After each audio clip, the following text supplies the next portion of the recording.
Hello everyone, welcome back to another video, and today I present to you the AK47.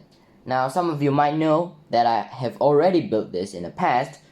Why have I built it again? Well, I wasn't proud of my old design, so I guess I had to make it better, as I did with the MP5. But don't worry, I'm not going to bombard the channel with a bunch of rebuilds, but if you guys like that, I could do that as well. It depends if I find anything else to build. So anyways, let's move on to the gun. As usual, we'll start where I started to build the thing, and that is the grip. Now, it's a similar design to the design on my VidChas, if you have seen that video. So yeah, but it's not completely the same. Of course, there's a bit of change there, because looking back, I'm not particularly proud of the VidChas grip design. Now, anyways, I use Technic pins and Technic bricks to connect it to the side. Now, this here is basically an inverted design, if I can remove the whole thing correctly. God damn it. Okay, we'll do it like this. For some reason, the thing doesn't want to come out entirely, so this is how I do it. 2 Technic bricks with a hole and a plate. Connect it like so. This one here, and these slopes here. Now, originally I built these slopes vertically, like this, but it didn't look good, so I did it like this instead. Now, next off, I built the trigger guard and the trigger. So yes, I'm doing another brick built trigger. I find them looking better, and well, who wants a hole in your grip? I mean trigger anyways. I'm not particularly good at speaking fast, so sorry about that. So anyways, working trigger as always. And next off, it's the trigger guard. The trigger guard is also the same design as the one I had with the VidChas. Why change it if it looks good and works well? Am I right? So next off is the magazine area. Now we'll talk about the magazine first. So it works like your usual AK mag, rock and lock. Now here is a dummy bullet. I finally am able to use this design because, well, some magwells like the M4 don't particularly work well with these type of designs for the dummy bullet, because the parts might get jammed inside for some reason. I don't know why other people don't have that problem. It's just on my pieces, so maybe it's my problem, I don't know. But you know, those kind of magwells, I won't use that design, but here it is, usual AK mag design. So of course I had to use tape because physics and gravity exist. Too bad, I guess. So yeah,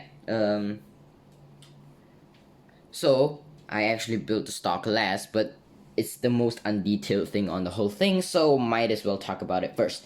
So yeah, it might not be up to scale because the length of the stock, the length of the stock on my old build is actually fully scaled to the real AK stock length, and it's way too long for my arms, so I had to downscale it a bit. But at least it still looks okay, I guess. Doesn't look weird. But anyways, now here's the fire selector. As usual, this is the safety. It blocks the bolt from moving back. The middle position is full auto, and the bottom one is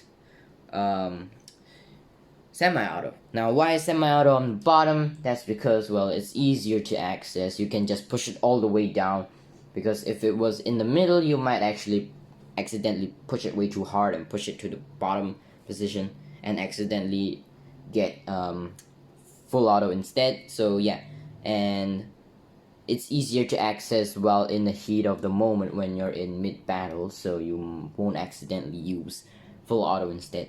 So anyways, I'm going to remove this, so it's going to be easier for me to show you the dust cover. Now the dust cover is basically the same design as the one I had with the VHS, but longer. Might have a bit some internal changes, but I don't remember. So this one is actually removable because I remembered this time. Now, of course, I also included the hinge. Now, here's the iron sights. Might as well show you right now. So, oh, it's a bit hard to line up with the camera angle I have right now, but here's how it looks. I'll try. Yeah, something like this. Looks pretty decent. But anyways, I'll show you how the dust cover comes off. Now, the iron sight is actually hiding something on my model. You can flip it up and you can see there's a hinge. Now, why did I include the hinge? It's just for stability reasons. Now, the dust cover is connected with jumper plates on the end of the receiver. You can just pull it up and now it can hinge, but the hinge isn't there for the sake of hinging, it's just for the sake of stability. Now, the dust cover has been removed. Might as well show you the dust cover right now, if it will cooperate with me.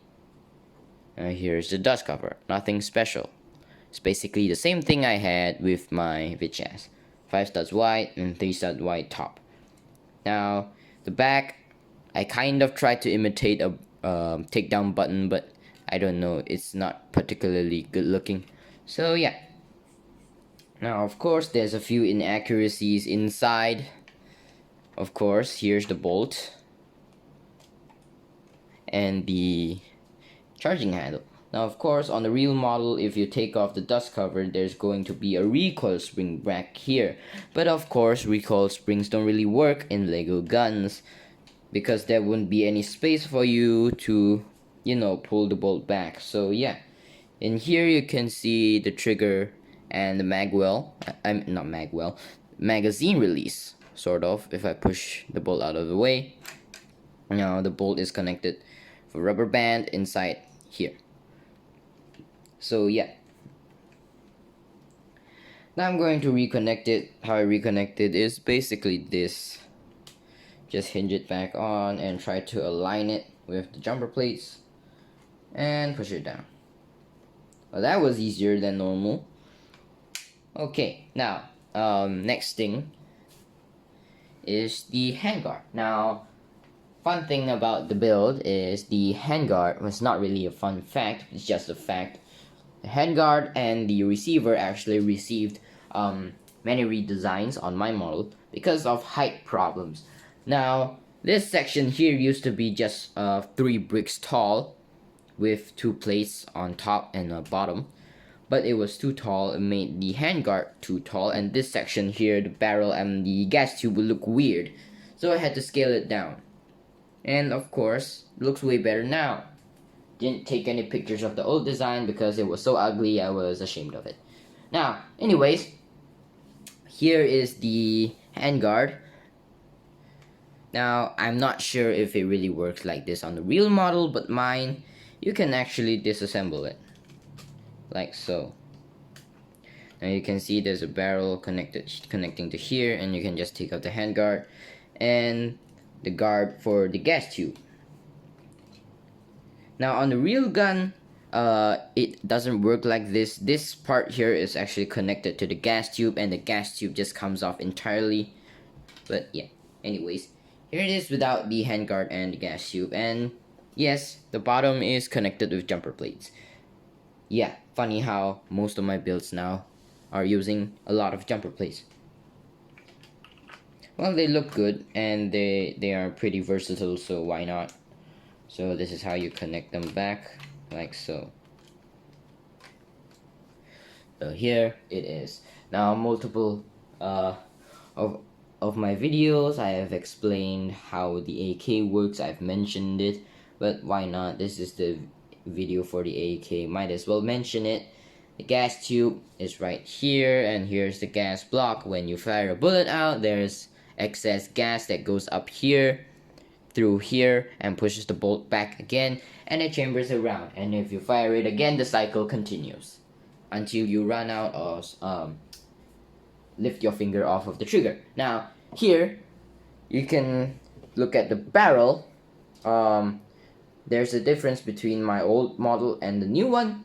I actually did not include a cleaning rod for my old model. Now what a cleaning rod basically does is it sticks, it's not stick, it's just attached to the bottom of the barrel, and soldiers can use it to clean it while on the battlefield. You can just remove it and stick it in the barrel and, you know, scrape out the inner gunk of the barrel, because, you know, the barrel gets dirty when you fire it. Now of course everybody says that the AK works very well even if it's dirty. Well, that is true, you know, you can still clean it for the sake of improving the performance. Now the AK, I guess, is famous for not jamming. Well, that is kind of true. It's better to have a clean gun anyways, right? So yeah, the rear iron sights, nothing special, just something like that. Now we're basically at the end of the video. Might as well say why I decided to redo this. Now, the reason I wanted to rebuild this is because, well, the AK47 is one of my favorite guns. Next to the MP5, you could say it's my most favorite gun. I actually am a pretty big fan of Russian firearms. Why? In the past, I didn't really know my answer to that question, but recently I've watched a video called How the PPSH-41 Works by Brandon Herrera. Pretty good channel if you like guns, especially if you like Russian guns. Also a lot of memes, I guess. Now, anyways, straight to the point. After I watched that video, I found my answer to that question, why I like Russian firearms so much. It's basically their designs are simple but effective. Unlike German firearms, which are very sophisticated, but they're still very, very effective.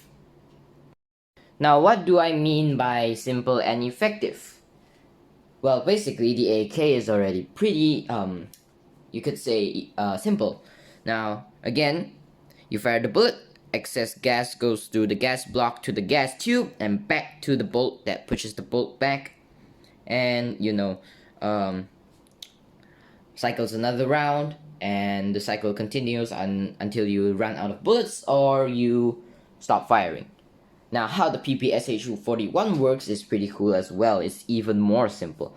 Now, it's an open bolt submachine gun that uses direct blowback. Now, most pistols and submachine guns use direct blowback because it's not a very high pressure round, so you don't need lockup and stuff like that.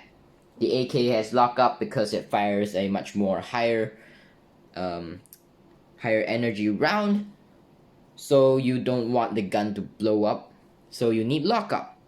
But lower pressure rounds don't need lockup. So how direct blowback works is, again, when you fire a round, the energy goes two ways. One of the energies is the bullet. It goes out from the barrel. Now there's another force that pushes back. Now on the PPSH, when the force pushes back on the bolt moves back again, and that's how it cycles around. Pushes it back, ejects the shell, picks up another round, and then slams it forward again, firing and continuing the cycle. But how do open bolt work? How do open bolt systems work? Now, you could say it's sort of like a Nerf gun of sorts, but way more effective, I guess. So how an open bolt gun works. Now, let's say the AK is open bolt for the sake of an example. Now, how open bolt works is when you push pull the bolt back, something catches the bolt and it doesn't return. Like usually you pull to chamber around, you just pull it and it returns. On the open bolt gun, you pull it back and it stays in the rear position because it's caught by something that is actuated by the trigger. If you pull the trigger, that latch goes down, allowing the bolt to move forward, and when it moves forward, it chambers around, slams it, and then fires. Most of the time, open bolt guns have a latch somewhere around the bolt that is controlled by the trigger. The PPSH doesn't use that latch. The trigger is the latch. So the trigger, now let's say this is the PPSH41. When you pull the trigger down, the area where the bolt moves is completely smooth. When you let go of it, there's something that pops up. So when you pull it back, it locks the bolt. And when you let go, you just let the bolt move. It keeps moving, keeps firing until you run out of ammo or you stop pulling the trigger. So yeah, that's pretty simple and effective. Now, but there is one problem with the PPSH41. Minor problem, I guess, depends who is using it. So, well, that problem can be fixed pretty easily anyways, but it depends. Because, you know, every gun has to eject shells if you're not using shellless rounds, unlike the G11, which is German space magic. Anyways, once you fire a gun, you need to eject the shell. So usually the gun either ejects to the left or the right. The PPSH41 ejects it out of the top. Now again, let's just say this is a PPSH41 for the sake of an example. It ejects out of the top. Now, so sometimes you might, I don't know, the shell might hit you in the head because it doesn't like go forward, it ejects and goes back like this. And when it ejects, it goes back like this. So it might hit your head. So soldiers had to tilt the gun slightly so it wouldn't, the shells wouldn't eject into their face or land on their head. So yeah, but still, that's a minor problem you could fix by by tilting the gun a bit. So I don't really consider it a big problem. But I'm not completely knowledgeable about guns. I'm still learning, so there might be a few problems I didn't learn about. So yeah, that's basically about it for this video. Thanks for watching. See you next time.